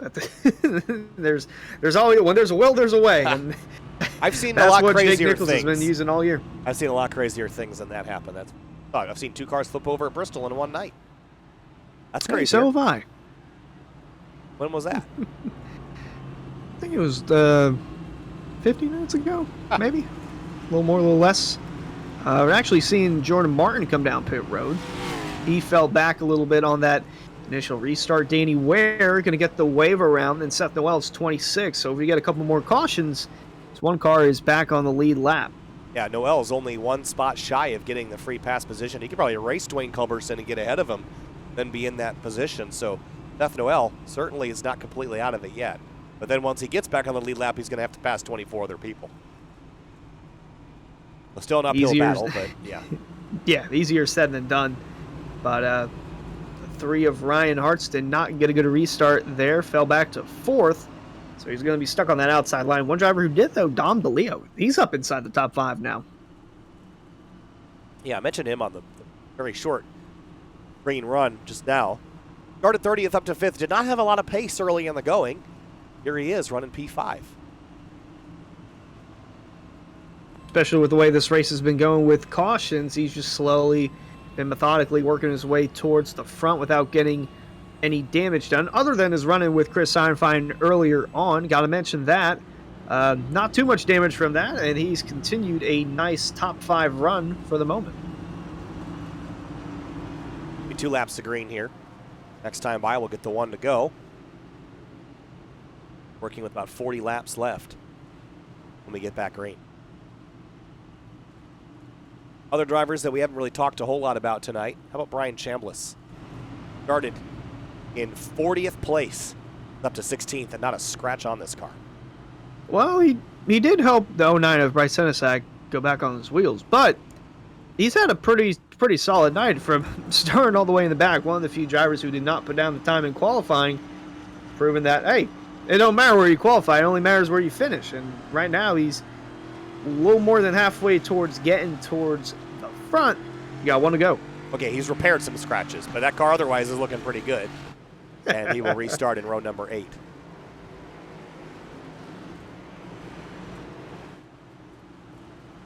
So the 91, Jake Nichols, going to elect to restart the race on the bottom, and in a almost similar looking paint scheme, JT Poole going to restart right behind him. The 9, Matthew Bell, going to restart on the outside, but it struggles on the initial restart if you're on that outside line. So we'll have to see how this one plays out. Going to be nearing 40 laps to go from Bristol Motor Speedway. Pace car, hard left turn on the pit road. Jake Nichols leads us back under the green. Underway again from Bristol. 43 laps to go this time by about 10 minutes worth if we stay green to the end. Everybody fighting for inches to make it to the front. Jake Nichols leads away after losing the lead midway through the race. He's back in control.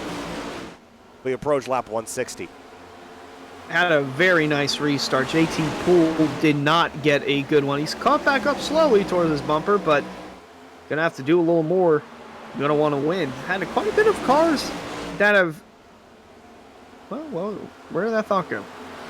Never mind. That's all right. It happens. There's the 5 of Garrett Grant. He went down to pit lane earlier. Remember that? There he is, back in 15th place, trying to move forward. He's got plenty of cars ahead of him to try to get by.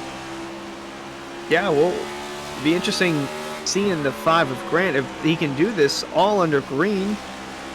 Unless cautions come out, that could derail that. But now he's looking to the outside of Shane Abbey. Well, right on cue. Caution's out. Oh, the 37 again. The 37 sliding. He wasn't the cause of the crash. Oh, no! But every time he seems to spin the car out when there is a crash ahead of him. Which, poor Ricky Springer. I'll say. That's like the 3rd time that the 37 has gotten involved in a crash after it was over. So this is the 24 of Michael Curran on the bottom. That just gets loose. And just gets loose. Walks around. And the 37 just all on his own again. I mean, crash is over. And poor Ricky Springer's got nowhere to go. Car just turns right back up, and he's still there. Yeah, this is not a good look for Jeff here. He just had a poor night, and this is when I would be calling it if I was the 37. But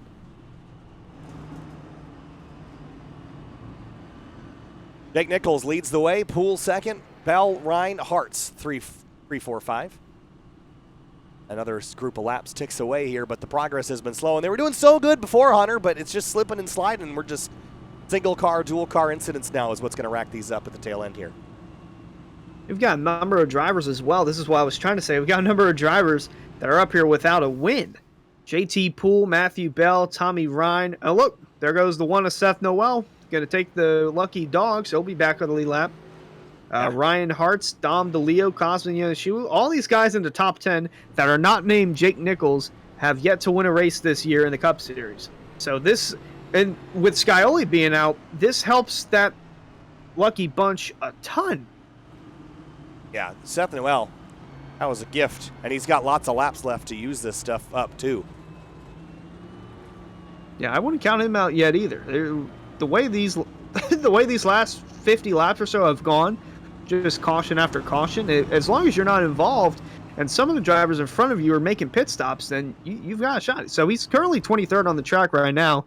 I feel like he can at least manage a top 10 out of this. Obviously not the result he wants, but better than nothing, I guess. Better than nothing. So who up in the top 5 here other than Jake Nichols has the pace to win this? I think you got to look at the 9, you got to look at the 3. But, I mean, does JT Poole, he's ended up second somehow, but do you think he's got the raw pace to beat that 91? I don't know if he does.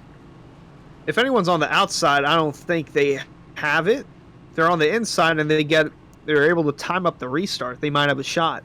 because we saw that there with JT Poole, who's restarting right behind Jake Nichols. He did not get firing right away, but we'll have to see if Matthew Bell can get a better launch than the 32 who restarted right behind Jake Nichols. I think we'll get the one to go this time by.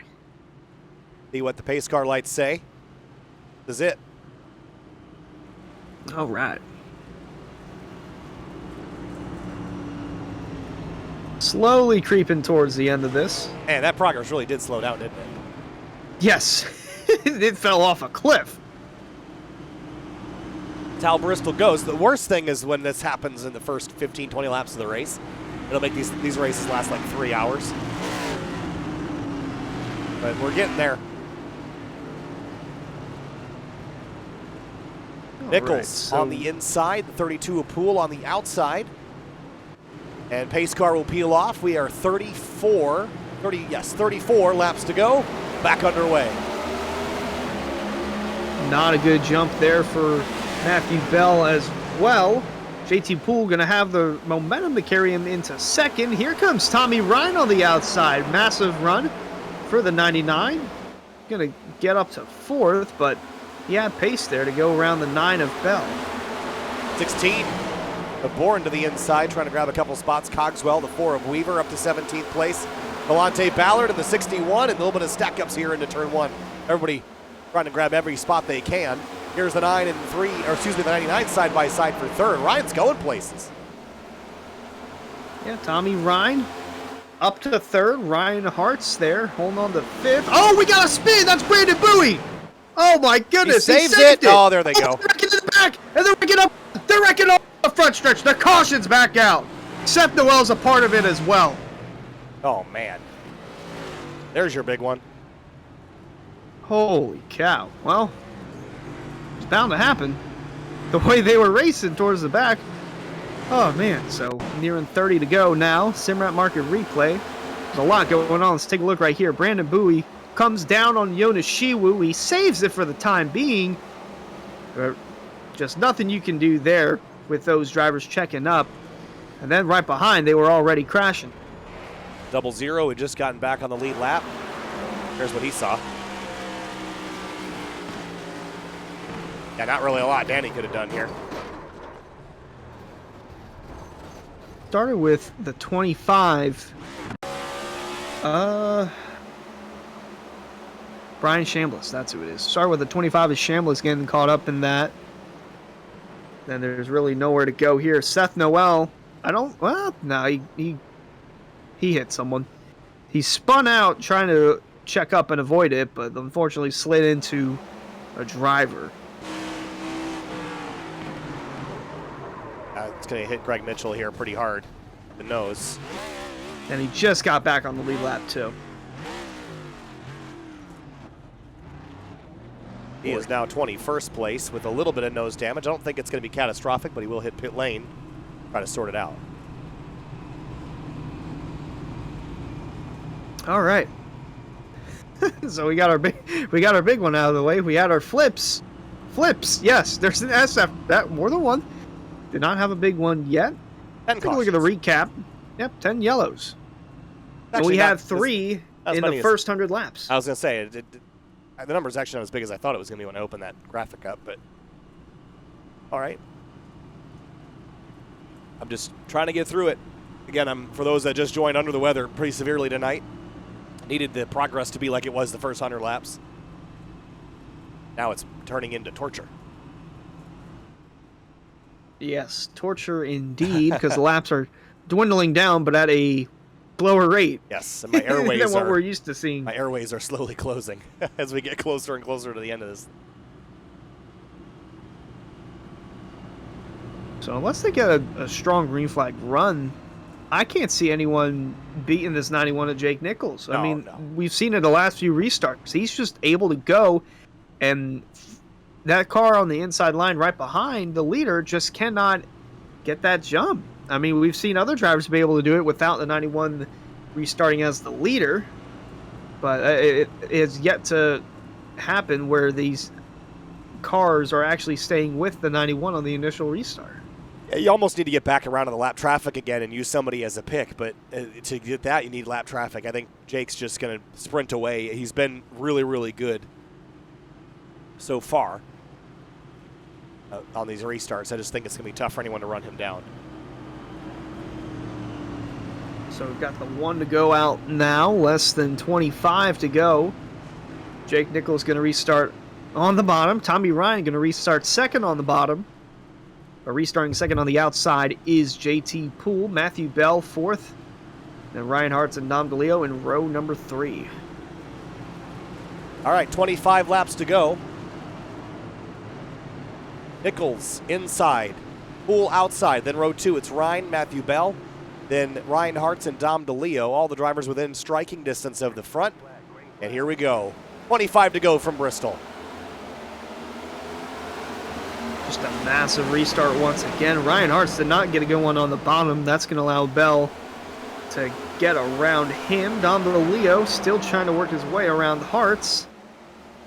So they're navigating their way out of 3 and 4. Above car is Shane Abbey trying to go places on the outside lane.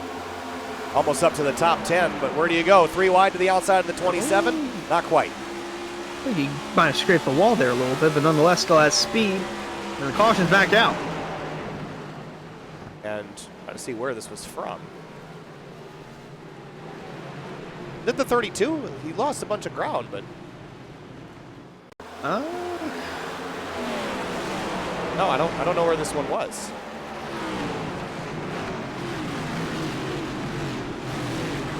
Yeah, this one's interesting indeed. And if it was for the 32, that is such a strange yellow. I don't think it was. No. Travis Beckner. Travis Beckner. Travis Beckner in the back.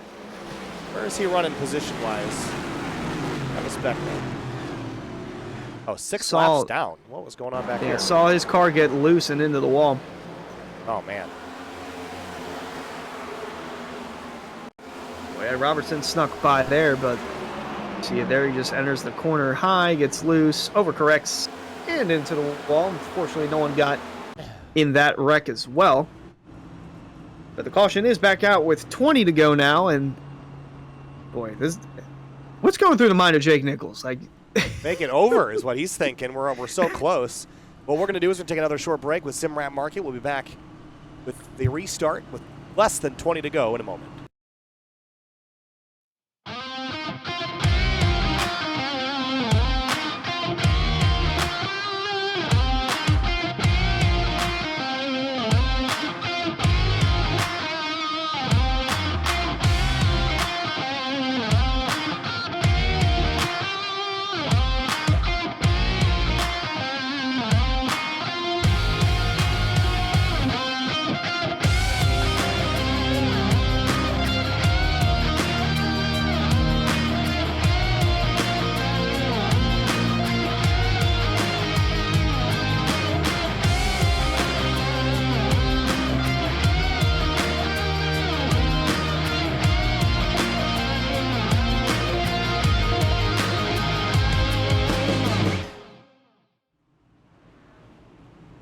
$20 laps to go from Bristol, Tennessee, and a rash of cautions has slowed down the last half of this race, but we are under 20 laps to go here from Bristol. Jake Nichols and JT Poole out front.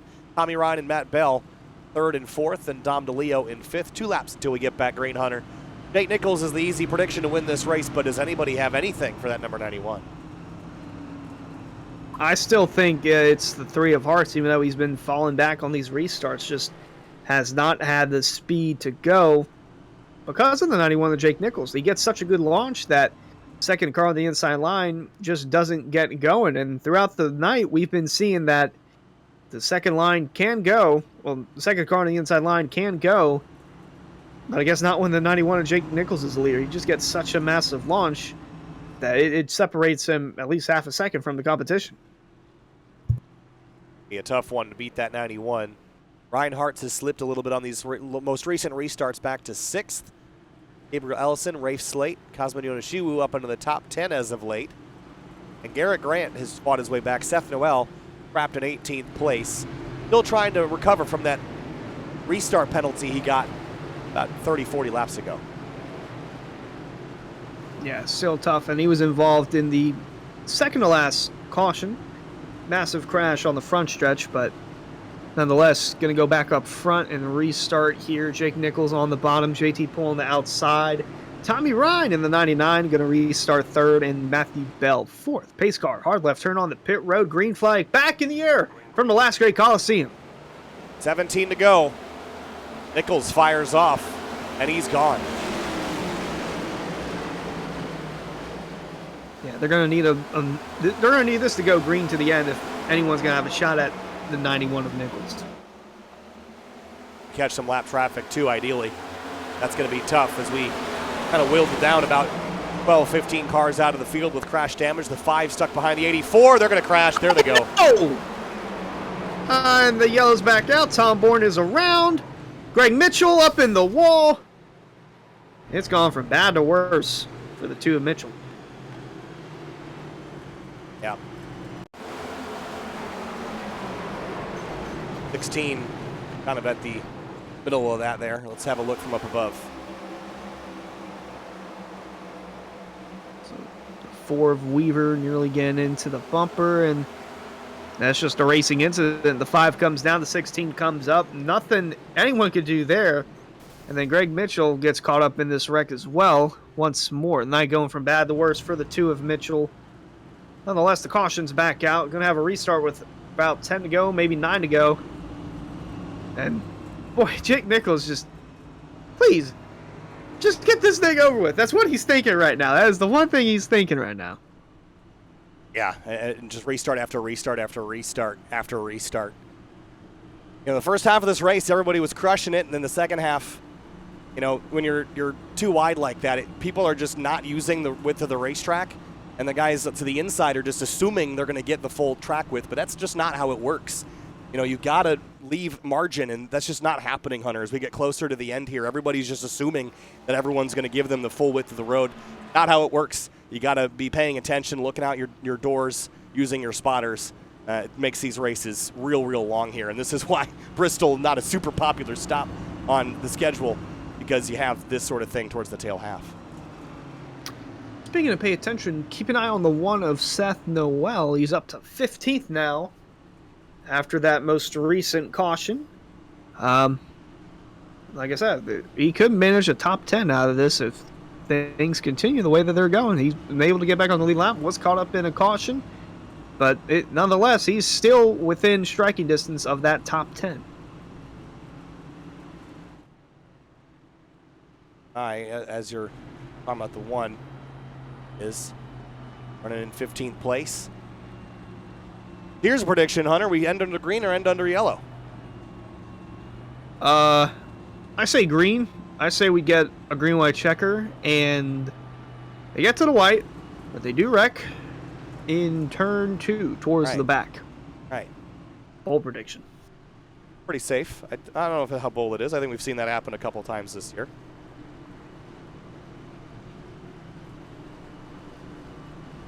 So 91 and 99. By the way, Tommy Ryan has done a phenomenal job getting to this point. Fell back, remember, early in the race, dropped outside of the top 10 out of the top 15, and then just kind of slowly drove his way back up into the mix. Here he is now second. And he's going to have to fight pretty hard now, keep this spot. Because you're starting on the outside. It's not a bad thing, Hunter, but you just lose so much momentum compared to the inside lane because that's where Jake will be starting, and he'll get that half-second jump or so. Yeah, we'll see if the 99 of Ryan can try and time this restart a little bit earlier than what we've seen in the past. So Jake Nichols once again will restart on the bottom.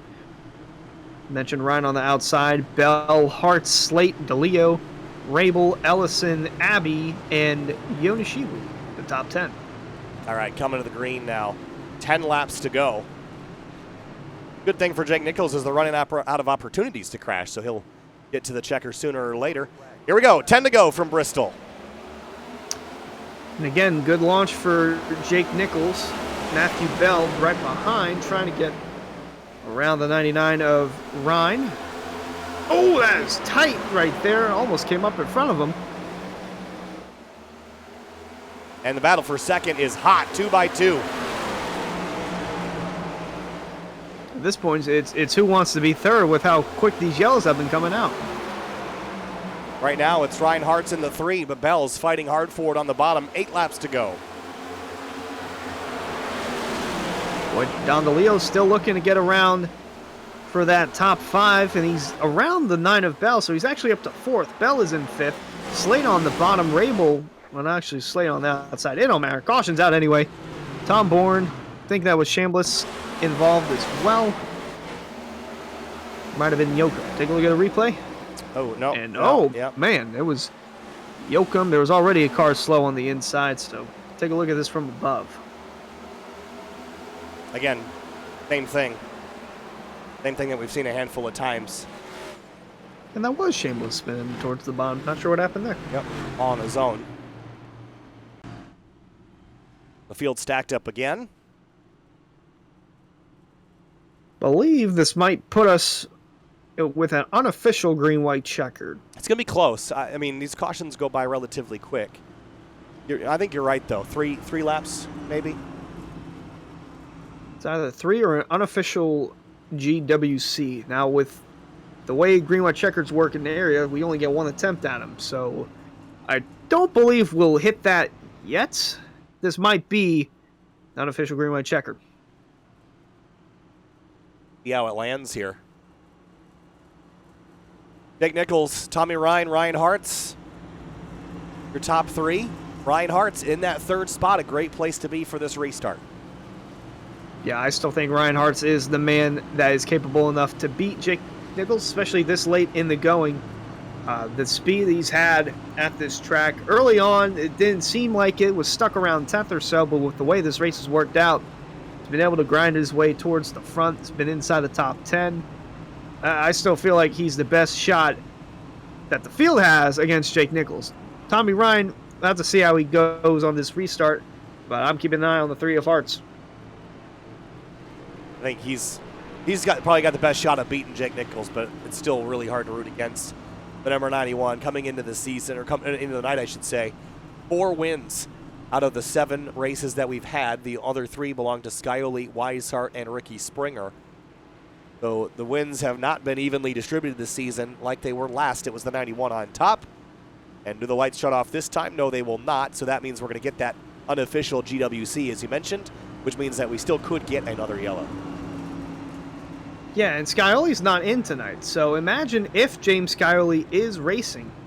He might be leading, or he might be 2nd, 3rd, 4th. He might even be out of the race. But nonetheless, him being out of this race, not showing up, has played dividends to the rest of the field. We've seen a number of drivers up here who have come up through the carousel and tossed their name into the hat for the win tonight. But Jake Nichols still in front as Ryan Hartz, DeLeo, Bell, and others still look for their first Cup win of the season. Yeah, there's lots of drivers in here that would love to add to the W column. They're going to get 2 opportunities in theory, maybe 3 or 4. 3 laps to go, which means that next time by is going to be our unofficial green-white checkered. If the caution comes out, we will re-rack him and restack him. If we get to the white, race is over. I'm still looking to see if the 3 will get the jump. I feel like this is the car with the best opportunity to beat the 91. Might be the best car to get a good jump. It's that 2nd on the inside line. Tense moments here. A mile is all that's left in the 8th round of the Area Cup Series. Pace car pulls off. 2 laps to go, and there goes Jake Nichols. Green flag back in the air. Does not matter who is 2nd on the bottom. That leader has the advantage. Now it's just a fight for 2nd. Tommy Ryan going to hold on to that for now. Hart's in 3rd. The rest of the field fight off. We get them across and get the white flag. One more time around for Jake Nichols. 1/4 mile left, and he picks up his 5th win of the season. Jake Nichols in the 91 fought through traffic, lost the lead, gained it back, and Jake Nichols wins the 5th race, his 5th race of the season. Oh, massive crash on the front stretch. As they wad him up in turn 1. Oh, there they go. Took a while for that to happen. Jonas Shiwu spinning all over the place. But nonetheless, Jake Nichols picks up win number 5 on the season. Boy, oh boy. Well, this one's finally over. Yep. Nichols brings it around.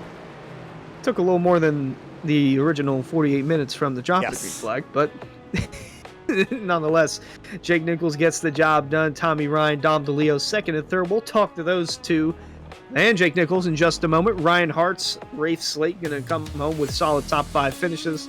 Then it's Gabriel Ellison, Matthew Bell falling back to 7th. Yona Shiwu inside the top 10. And then there's Seth Noel, 15th. After that restart violation, was not able to come through and get a top 10. Nonetheless, finished on the lead lap.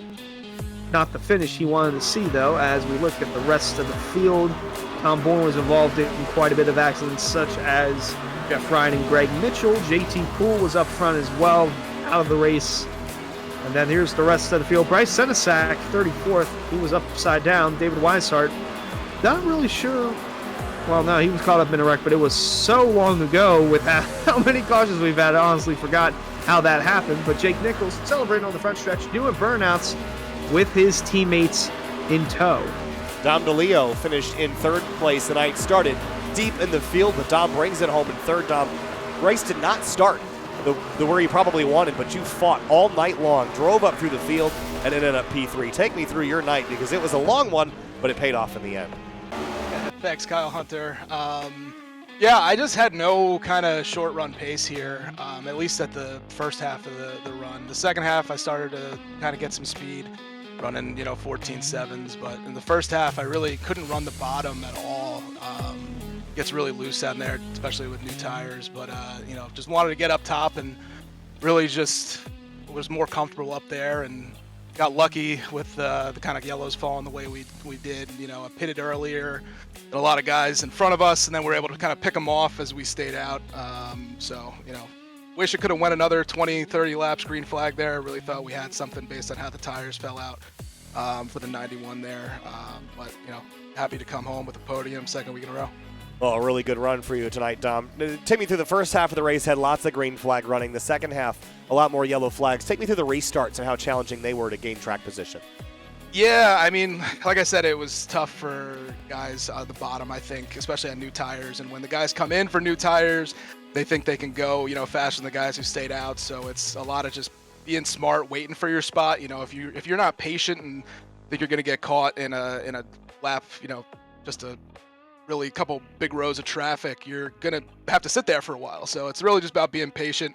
And then I think the yellows were all just people on different tire strategies, just getting all out of sync, and guys thinking they could, move their way through the field. So, it's a great race. I wish we could have went green a little bit there. Congrats to Jake for the win. I just want to send a quick couple of thank yous and shout outs. Thanks and shout out to my wife, all my friends and family watching, Pop-Up Grandma, everybody at Fazekas Motorsports. Rafe Slate came home with the top 5 today. Very good points night for us. My mom watching, my brother Robert's usually watching. Everybody at Magyar Bank for sponsoring the 22, all of our accessory sponsors, Team Car Wash, Eat Sleep Race, Fame Motorsports, and everybody, like I said, at Fazekas. Greg and Mark and Alan had a tough night there, getting caught up in some stuff, but I'm happy to see Rafe come home with the top 5, and hopefully we can keep this momentum going. And thanks to you guys in the booth, thanks to the admin, Kyle Hunter. It's 2 weeks in a row talking to you. Hopefully next week at I believe we're at Charlotte to talk. Yes. To you. Hey, Dom, congratulations. P3 tonight. We'll see you next time. Congrats. Thanks. Jake Nichols gets his 5th win of the season here at Bristol. Led some laps early, fell by the wayside kind of mid-run there, and throttled back up towards the end, and then it was just defending restart after restart after restart. Jake, I'm sure kind of ran out of fingers to count how many there were, but again, you hang on to get another win on the season. Yeah, I was focused on long run tonight. I felt like if we saved our tires early and let Weishart and a few other guys up there early in the race just drive off, that I knew we would cluster back together when we got to traffic. So until he got there to like last place or 40th place, I knew I could just ride around a little bit. And man, it was tough getting through traffic at first. There's a few guys that made it extremely tough, and I get why. I mean, you're trying to stay in the lead lap, so you're pushing hard and doing all you can, but there was some times where it was wild. I thought they were pacing at one point. They were just 2x2 for like 8 rows. It was crazy. But yeah, the Solar Flare Racing Toyota Camry drove great. We only took one set of tires tonight. I guess we saved those for another short track or something. save Goodyear on the bill, or I guess. But either way, a great team points night for us.